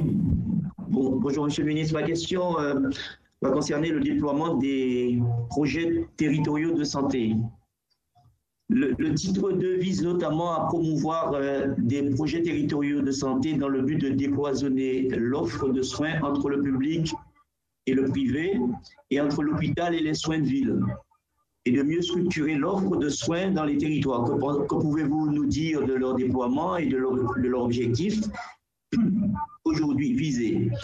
La Commission des affaires sociales du Sénat avait souligné le risque de complexification que cette mesure de simplification pouvait paradoxalement faire planer sur notre système de santé. Que pouvez-vous nous dire aujourd'hui de son efficacité et de l'adhésion des différents acteurs? Stéphane Artano. Merci Madame la Présidente. Monsieur le Ministre, je vais vous parler de la santé au travail. Alors je sais que vous n'êtes pas le seul concerné, qu'il y a l'interministériel. J'espère que vous ne me direz pas que ça concerne d'autres ministères, parce que de mon point de vue, ça concerne le gouvernement et au premier chef, le ministre de la Santé. Vous connaissez la démographie médicale en médecine du travail. Entre 2015 et 2019, c'est moins 10% de médecins du travail. Et la proposition de loi dont nous avons arrêté le texte ce matin en commission des affaires sociales prévoit justement la possibilité de permettre aux médecins de ville de contribuer au suivi de l'état de santé des travailleurs. Quel est votre sentiment sur cette mesure? Suffira-t-elle, selon vous, à résoudre le manque de ressources en médecine du travail, même si ce n'est pas forcément son seul objectif? Et plus fondamentalement, cette fois-ci, quels pourraient être, selon vous, les moyens qui permettraient de renforcer l'attractivité de la spécialité de la médecine du travail? Seriez-vous favorable, par exemple, à ce qu'on permette à des étudiants en médecine de réaliser un de leurs stages obligatoires au sein d'un service de santé au travail avant la validation du deuxième cycle? Est-ce qu'il serait envisageable, par exemple, dans le cursus, j'aurais dit PACES avant-hier, mais on n'en parle plus maintenant, d'intégrer notamment des modules de santé au travail le plus tôt possible dans les cursus universitaires en études de médecine pour permettre justement une sensibilisation et une meilleure attractivité, parce que certains découvrent très tardivement la spécialité de médecine du travail, qui est une spécialité à part entière et que beaucoup, dont nous faisons partie au Sénat, aimeraient voir perdurer et être renforcée avec le temps. Je vous remercie. Daniel Chassaing. Merci Madame la Présidente, Monsieur le Ministre. Donc moi, effectivement, je me réjouis que le gouvernement ait donné 183 € par mois aux soignants. C'est jamais suffisant, mais c'est un plus important.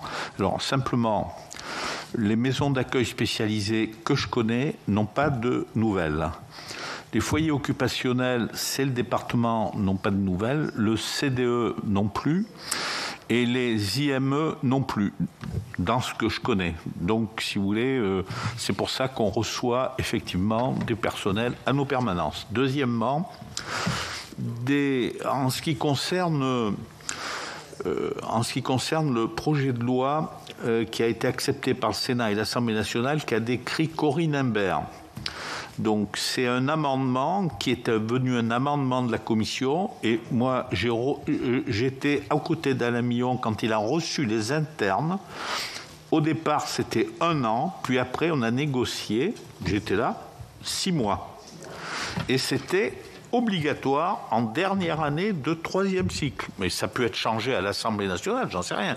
Mais en tout cas, c'est resté comme ça. Et Monsieur le Ministre, quand vous parlez des 400, vous confondez avec Ma Santé 2022, où Madame Buzyn avait dit qu'il y aura 400 praticiens qui iront dans les hôpitaux périphériques et qui iront dans les zones sous-denses.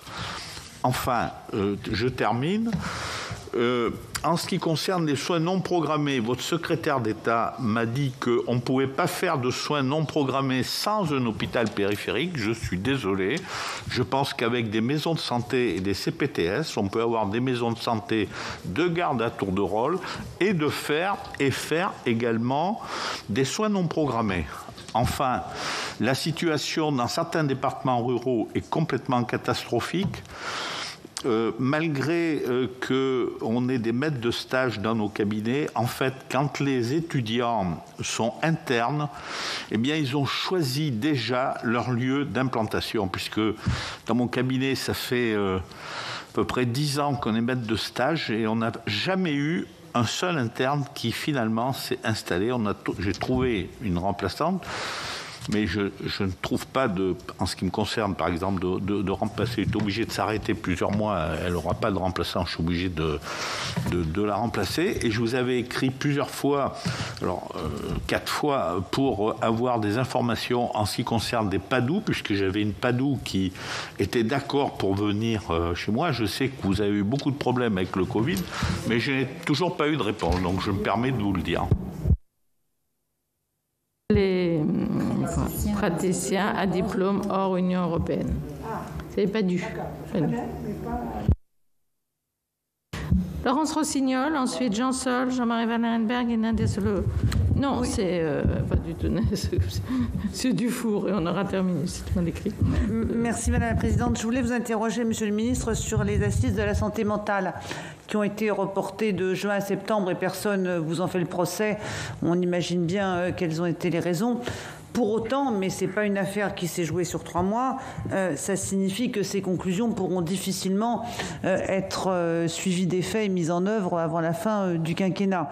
Parce que les négociations et les discussions vont être longues aussi après les assises. Mais ma question est assez simple, c'est qu'est-ce que vous en attendez? Quel est votre projet en la matière et comment vous allez garantir la dimension pluridisciplinaire de la santé mentale et en particulier l'articulation entre psychiatrie, psychologue et médico-social? Jean Sol. Bon, ça n'était pas très simple la question. Jean Sol. Pas en rapport avec OTS. Monsieur le ministre, Madame la Présidente, mes chers collègues, bonjour. Chargé d'un rapport sur une mission sur la santé mentale avec ma collègue Madame Jasmin. J'ai une question à vous poser. Les médecins et chercheurs rencontrés lors de nos auditions ont mis en évidence des effets importants de la crise sanitaire et des mesures sanitaires sur le niveau des cas d'anxiété sévère notamment, ou de symptômes dépressifs dans la population générale, avec des cas particuliers chez les femmes ou des troubles alimentaires plus nombreux chez les jeunes de moins de 15 ans. Le gouvernement assurera-t-il un suivi épidémiologique des conséquences de la crise sur la santé mentale des Français? Si l'on espère que ces troubles constatés ne seront que temporaires, quels moyens le gouvernement mettra-t-il en place pour assurer une prise en charge de premier niveau, adaptée à ce public particulier et potentiellement massif? C'est l'objet de ma première question. La seconde concerne, Monsieur le ministre, les personnels de réanimation en particulier, qui revendiquent aujourd'hui une LBI. J'aurais souhaité avoir votre avis sur leurs préoccupations et surtout sur leurs demandes, compte tenu de leur mobilisation, de leur implication et de leur disponibilité, notamment lors de cette crise sanitaire qui malheureusement n'est pas encore terminée. Je vous remercie. Jean-Marie Van Arenberg et ensuite Alain Dufour. Merci Madame la Présidente. Monsieur le Ministre, 3 questions assez brèves. Que pensez-vous du numéro d'urgence dont il est fortement question aujourd'hui de le rendre unique? Deuxièmement, concernant les ESPIC, c'est un sujet qui est permanent, d'alignement des modalités d'exercice du privé, d'exercice privé plutôt de la médecine, des ESPIC sur le public. Et troisième question, ça concerne la médecine scolaire. Qu'est-ce que vous en pensez? Il y a un sujet. Vous avez 4 heures, Monsieur le Ministre. Un vrai sujet, Monsieur le Ministre, c'est qu'il n'y a qu'un médecin pour 12 000 élèves. Il manque de médecins. Donc il manque effectivement de consultation, de suivi des élèves. Est-ce que vous ne pensez pas que le développement de la téléconsultation avec des généralistes, quand il y en a de disponibles, ne serait pas la solution? Allez, et maintenant pour terminer, Monsieur Dufour. Merci, Madame la Présidente. Monsieur le Ministre, je voudrais vous poser une question relativement simple et courte. Alors, comme vous l'a demandé d'ailleurs notre collègue, plusieurs collègues, certaines professions médicales ont été exclues ou écartées du Ségur. Et m'a été posé la question par des médecins à l'Oncopole de Toulouse qui, comme vous le savez, sur le terrain, organise beaucoup de prévention et également de traitement. Et ils m'ont indiqué effectivement ne pas faire partie du Ségur de la santé. Alors, je voulais savoir quelle était votre position sur ce point. Merci. Monsieur le ministre. Bien, je vous le dis avec toute l'amitié et toute la passion que je peux avoir pour le système de santé. Vous pouvez me reprocher beaucoup de choses, mais pas être un passionné de ces questions-là.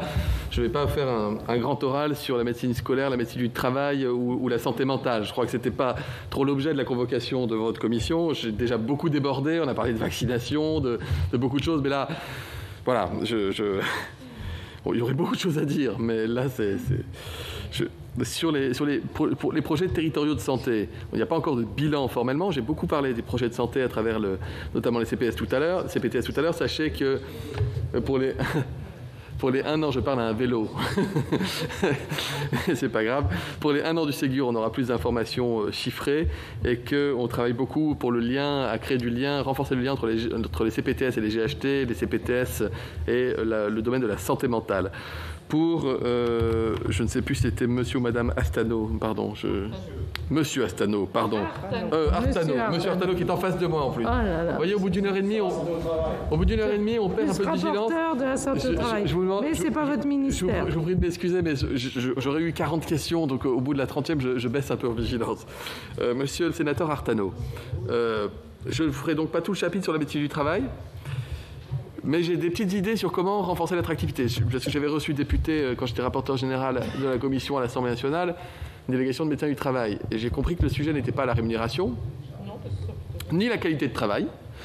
Par contre, il y avait peut-être des éléments qu'on pouvait revoir, notamment dans l'accès, les voies d'accès à la médecine du travail. Quand vous êtes un médecin généraliste, que vous avez 55 ans, vous avez soigné des familles entières et qu'il faut que vous tapiez 4 ans d'internat ou je ne sais plus combien, ou faisant fonction d'interne en médecine du travail, pour faire de la prévention, etc. Je ne sais pas si ça figure dans le texte, je ne veux pas dire de bêtises et j'ai une solidarité gouvernementale totale, mais sachez que je pense que la simplification de l'accès à la médecine du travail et les voies communicantes, les vases communicantes entre un retour à un exercice hors médecine du travail, etc., ça c'est pour moi le sujet numéro 1. Le sujet numéro 2, c'est peut-être cette perte systématique de la capacité de prescrire. Et quand vous êtes un médecin généraliste, il y en a quelques-uns ici, si j'ai bien compris, capé, il y en a quelques-uns, si j'ai bien compris, et que vous perdez du jour au lendemain la capacité de prescrire parce que vous devenez médecin du travail, ça fait peut-être partie des petites choses qu'on peut changer. Voyez-vous, je pense que on recruterait plus facilement. Bref. Pour le sénateur Chassaing, il y a un travail aussi à faire de notre part, certainement, mais il y a aussi un travail de la part des fédérations d'information de leurs mandants sur quand ils bénéficient du Ségur. Parce que parmi la liste que vous m'avez faite tout à l'heure oralement, il y en a un certain nombre qui font évidemment partie des bénéficiaires du Ségur. Donc je ne peux pas appeler les 15 000 établissements médico-sociaux, sociaux et sanitaires pour leur dire, à un moment donné, il y a un devoir d'information aussi, mais j'entends bien que tout ça doit se clarifier et ce sera le cas bientôt. Les soins non programmés sont possibles dans les CPTS, je vous le confirme. Ça fait même partie des missions des CPTS. Pour la sénatrice Rossignol, donc, on ne va pas faire, je disais, tout le panel de soins de santé mentale, mais il y a déjà plusieurs objectifs. Il y a l'objectif démographique, on manque cruellement de psychiatres à l'hôpital. La filière de pédopsychiatrie est une filière qui est totalement pulvérisée et j'ai la plus grande estime pour les pédopsychiatres qui continuent d'exercer parce qu'ils sont de moins en moins nombreux et donc leur métier est de plus en plus difficile et ils s'accrochent. Il faut absolument les soutenir. Je veux absolument qu'on fasse quelque chose pour les psychologues et notamment les psychologues en ville parce qu'on sait très bien qu'il y a beaucoup de CMP qui tournent grâce aux psychologues, il faut reconnaître cela. C'est pas simple et il faut mettre tout le monde d'accord. Je le dis d'emblée, un psychologue en libéral, il ne peut pas à la fois être remboursé, avoir une revalorisation des tarifs de consultation, et ne pas être prescrit et fonctionner en totale autonomie sans être profession de santé. Or, parmi certaines revendications, il y a celle-ci qui se cumule. Et je suis sûr que si je vous proposais ça au Sénat, vous me diriez que je suis dingo. Donc il faut évidemment qu'on garde des outils. Par contre, qu'on utilise davantage les psychos. Moi, je suis partisan de ça. Quand j'étais neurologue à l'hôpital, j'ai embauché une psychologue à mi-temps pour faire de l'accompagnement thérapeutique des patients atteints de sclérose en plaques. Il n'y avait pas de budget parce qu'ils ne produisent pas d'actes à l'hôpital. Ce n'est pas une profession de santé en tant que telle. D'où le problème sur la revalorisation des grilles, etc.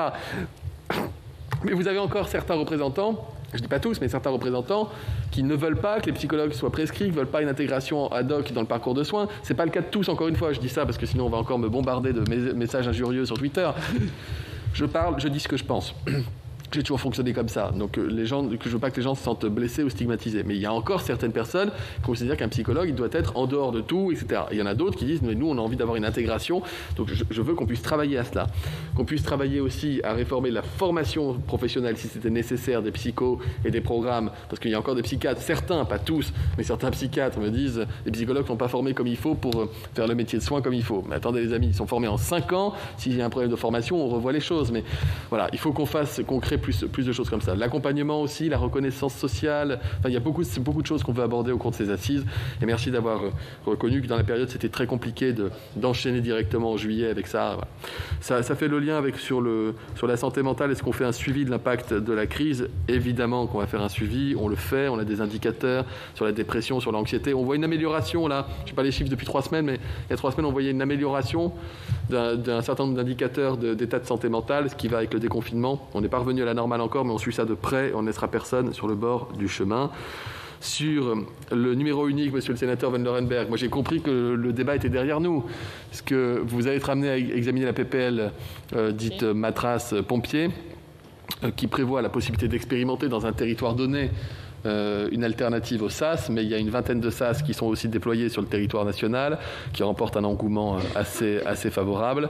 Donc on ne va pas retenir une solution unique pour un numéro unique, c'est plutôt le déploiement. Moi je crois beaucoup au déploiement du SAS, mais c'est normal, je représente la santé, mais si je discute avec d'autres, ils reconnaîtront que le numéro unique est important. Je pense que le débat est juste et qu'on a trouvé, je pense, vous serez amené à voter, un point d'équilibre assez sexy sur la question.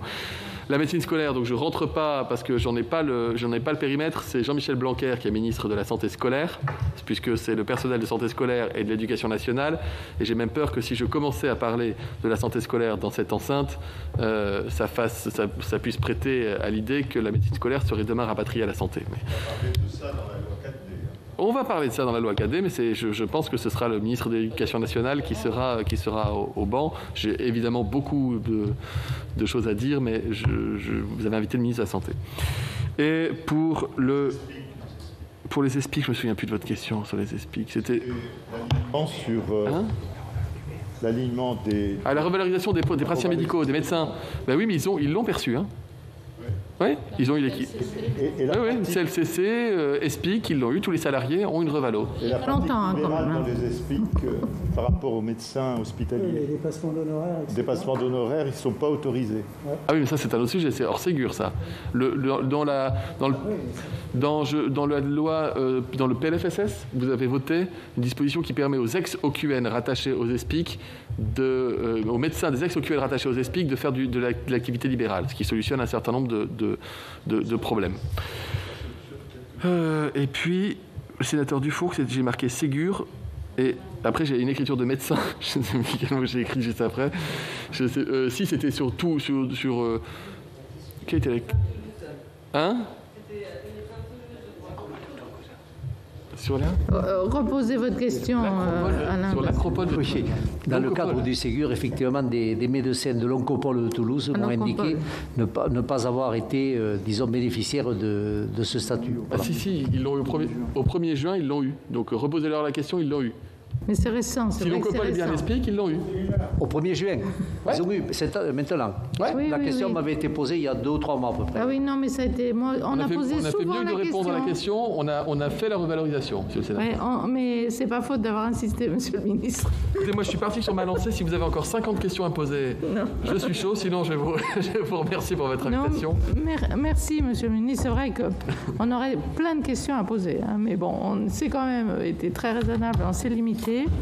Je rejoins la demande d'Elisabeth Doineau qu'on ait quand même quelque chose d'assez clair sur ce qu'est la revalorisation des Ségur. Et puis une clarification quand même sur les carrières, à mon sens. Clarification sur les carrières, qu'on ait la vraie vision des choses. Et une clarification par rapport à l'amendement qu'avait porté Corinne Imbert sur les étudiants en médecine et sur le texte, qu'on soit aussi bien clair là-dessus. Et voilà.